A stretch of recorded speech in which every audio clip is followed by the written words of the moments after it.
What's going on, guys?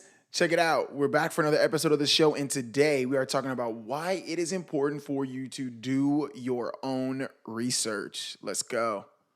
Okay, so here's the big problem. You want to live plant-based and excel at your health and performance. You're looking for real ways to change your life and the world by reducing your footprint. How do we continue to perform in every facet of our lives and do it without eating meat and following the format that's been force-fed to us our entire lives? And do it on your own terms through a plant-based diet? That's the real question, and I'll give you those answers and more. I'm Marcus Watts, and welcome to the Vegan Transition. What's up, guys? I'm just in here jamming. This is my morning Kickstart playlist.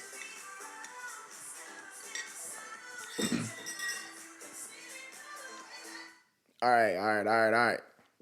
So check it out, guys.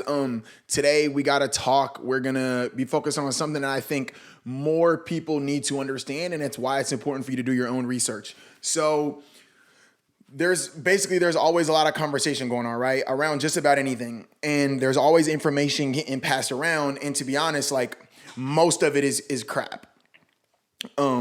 A lot of the information you hear is not backed by science. It's a lot of like popular opinion or maybe like unpopular. Hold on, my chair's a little bit low. I got lifted up a little bit. I just dropped it, but it's too low. All right, we're good. Or it's just not the best information for you to be going off of. And we're going to talk about some reasons as to why that is and how you can take some steps. So you got to understand that everybody's a little bit different. Their bodies are different. The way that they respond to things, their environmental stimulus are different. You know, the things that they have going on, and all those things are going to affect whatever it is that you're after. Whether it's like improving your nutrition, whether it's getting in shape, whatever it might be. And also everyone's goals are different. So I get some people and they're like, I want to be like Serena. I want to look like Serena Williams. And they're like, yo, I want to get jacked and strong. And some people are just like, man, I just want to, start to feel better and be healthier. And some people are like, man, I just, I want to feel better and be healthier first. But hey, I want to get my abs back and go to the beach and feel confident with myself.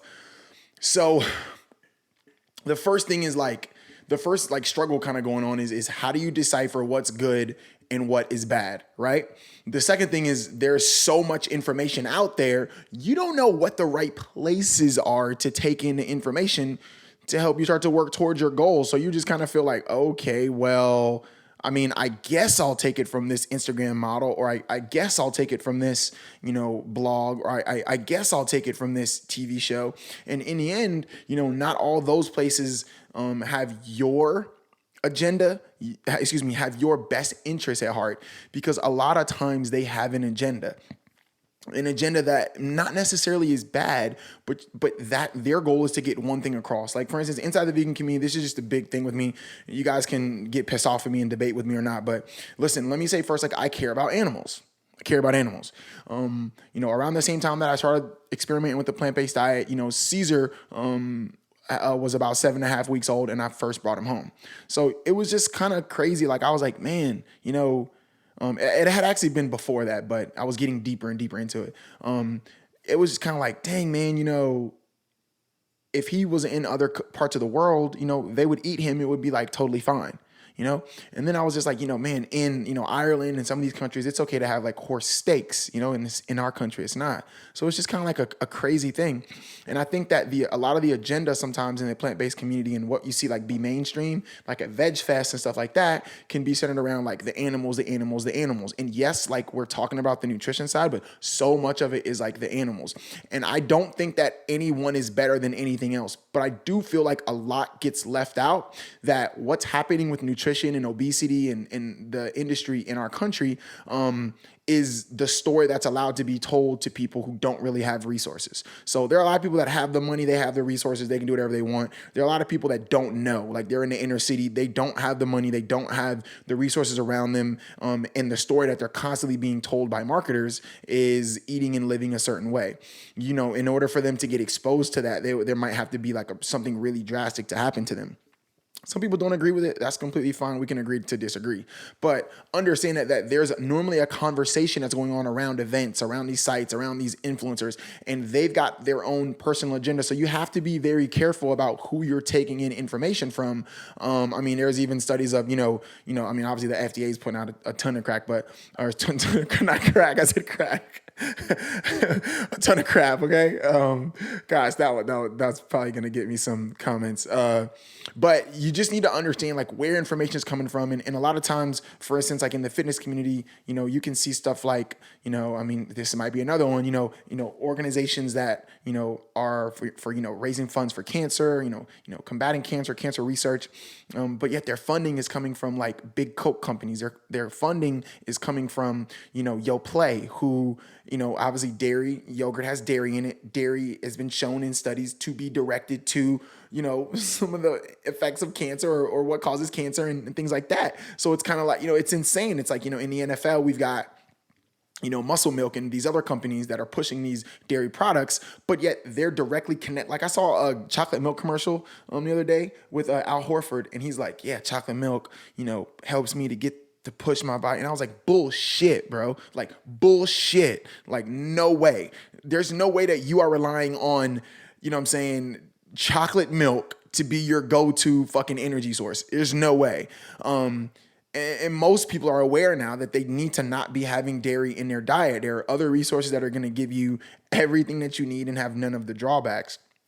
But again, milk in general, right? Milk is not now. If you wonder why you haven't seen the "milk does a body good" slogan, hold on, I'm gonna drink some of these branch chains.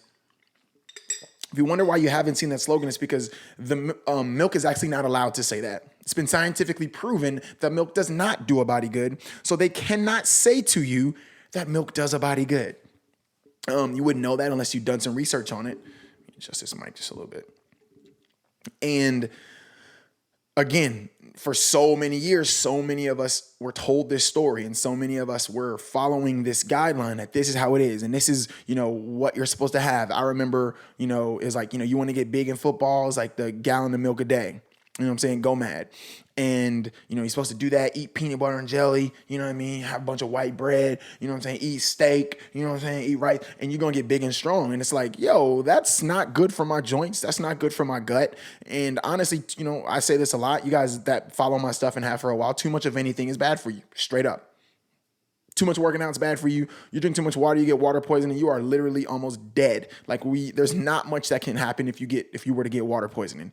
Too much alcohol. Too many fats, too many carbs. You got to everything's about balance in life. There's a healthy balance, and that balance is a little bit different for everyone, but there's a balance nonetheless. So you got to understand. Oh, I might need to hold on. Those of you guys that are listening on the podcast, you can't see, but those of you guys live on Facebook, I got to plug my phone in because the battery just gave me a little signal. Let's make sure this charger's on. So you got to understand how studies work. You got to understand how articles work, how technology progresses. For instance, a lot of the information that was out, even 5 years ago, I mean, the studies and stuff that have followed since then are telling us a completely different story.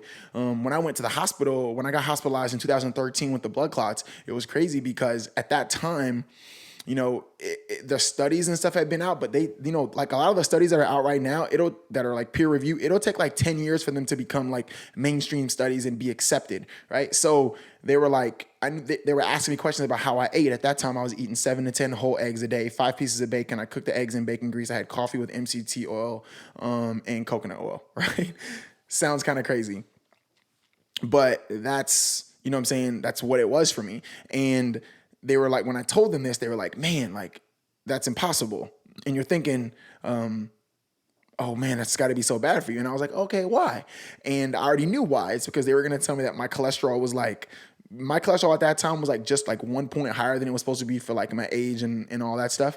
But my HDLs were 97. So if you don't understand how your HDLs are your healthy blood count, and anything over 60 is like considered really good.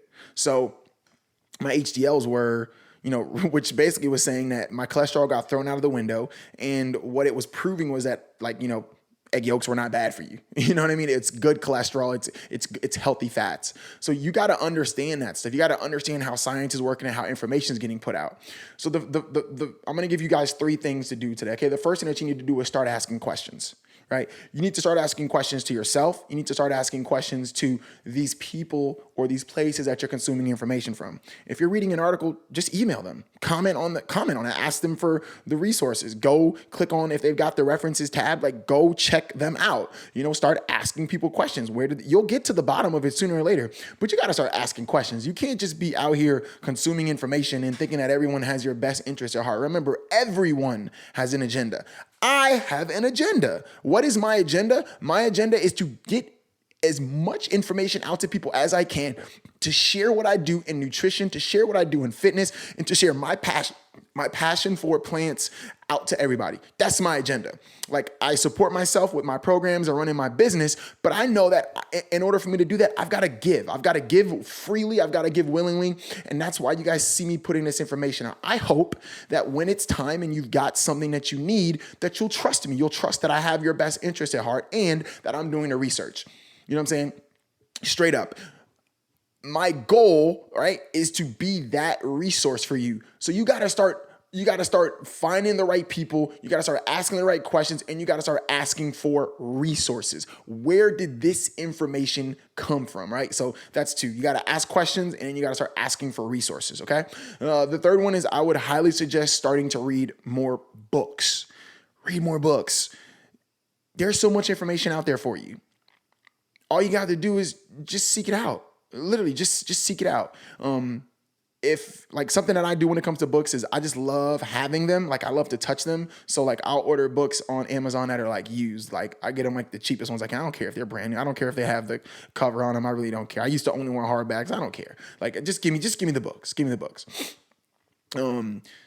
The more books you read, the more you're going to start to find out all these places. You're going to start to hear things recurring. You're going to start to hear, more of the research. You're going to start to hear, when it comes to the nutrition, when it comes to the exercise, when it comes to micronutrients, when it comes to fats and carbs, when it comes to all this, when it comes to everything, you're going to start to hear this recurring story. And what I really love is like when I'm reading a book or listening to an Audible book, because that's like another cheaper way. If you guys don't have Audible, I highly suggest. And some people are like, oh, I just like to, listen, I like that. I like it too, but it's super cheap to just buy the Audible books, like straight up, So, and then, with the Audible app, I should set up an affiliate for you guys to share that with you. But on the Audible app, you get like a free book every month. So sometimes I won't buy one for a while, or I'll buy a handful, and then like I'll have all these credits. So then I'll go back and I'll like end up getting like 4, in essence, free books at a time, because, you pay like the monthly membership for Audible.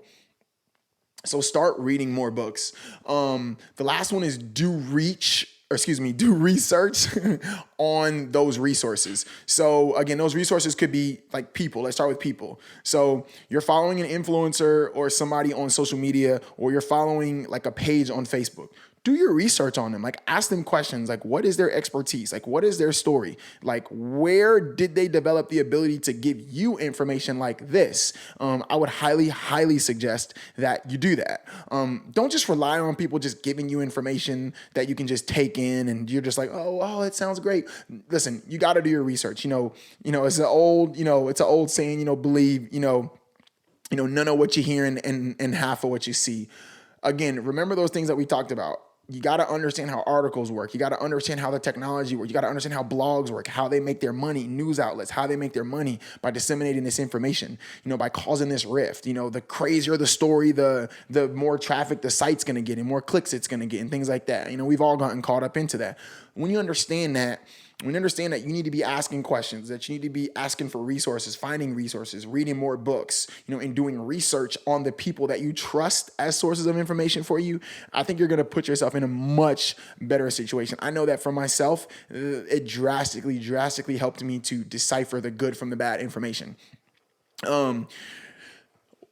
what you've got to now, the biggest struggle that people have is now you've got this information, like how do you start to put it into action? And that's not something I can necessarily tell you, what to do with that or how to do that, because again, we're kind of talking about a broad area here. We're not talking about just fitness or just nutrition or just health, right? But you're gonna have to decide what you do with the information that you have. Like, do you feel like it's good? Like, do you feel like it's that the source is solid? Is this from like a medical journal? Like, if so, like what medical journal? Like, if this is a study, okay, is it a peer review study? Okay, understanding that stuff is going to help you to take action with the information that you have. Like, in the end, you're going to have a ton of more information to make better decisions with. That's like the most important thing. And I guess in the end, it's about you being able to make better choices and you being able to work toward better health, better, overall health, feeling better, looking better, moving better, and living better. So yeah, that was just one that I wanted to share with you guys. I know a lot of people kind of struggle with that. So I just really hope that, you guys will kind of take away and it'll help you a ton. So you guys got questions, let me know. So do me a favor before you guys leave. Look, this stuff is all free. Okay. It takes a lot of work to like plan all this stuff out and set up all the tech for this. And, I'm doing this on my phone. I'm putting it up later, other places where it's podcast, yada, yada. Look, please, go subscribe to the podcast, The Vegan Transition. We've got a section of the podcast called Destination Fit where I specifically talk about fitness stuff. Share this, like, just go do me a favor. Just go like share this with 2 or 3 people. Like, if you saw it and you thought some of the parts of it were good, tag someone in it. Like, share it on your page, please. Like it, make sure that you like this page, obviously, and set the post notification so when I put up new stuff here. But just help me to pass it on. And the last thing is, take this information and use it. Do your thing with it. Don't just let it sit here, okay? Take it and put it into action in your life, like we talked about, okay? All right, guys, take it easy. I hope you guys enjoyed it, and see you guys next time. Okay, yeah, one more thing, guys, before you guys leave. I wanted to tell you guys, if you didn't already know, I've got my Vegan Hacks ebook coming out soon. Look, it is something I've been working on for a long time, and I'm so excited to finally be sharing. So you're going to be learning how I've taken the principles of training like a pro athlete, and incorporated them while using a plant-based diet. All the ups and downs, all that stuff, like how you can avoid them and how you can start to get the best performance out of your body. Or if you're somebody that doesn't necessarily want to go plant-based, you just want to help yourself learn more about plants or help a family member, this is going to be great for you. So the ebook is also going to come with a 60-day HIIT program. This is an at-home program that uses minimal materials. It's super easy. Just about anybody can do them. It comes with instructional videos and a full program for 60 days. It's also going to come with access to my Prep for Success Academy, which is basically how you can take these principles and put them into action, but you're going to go through a 7-day course that's going to help you to set yourself up to have an environment for success. There are a lot more things coming with it. That ebook drops June 7th. I'm super excited, and I just want to make sure that I told you guys about it, all right? Hey, I'll see you guys back next episode. Hey guys, Marcus here. Listen, I'm so appreciative of you guys coming and checking out the podcast. Thank you so much for taking your time to listen. And if you know someone that this would help, please share this podcast with them. Help us to reach as many people as possible and make a serious impact. And of course, don't forget to subscribe and turn on notifications so you get alerted when every new episode releases.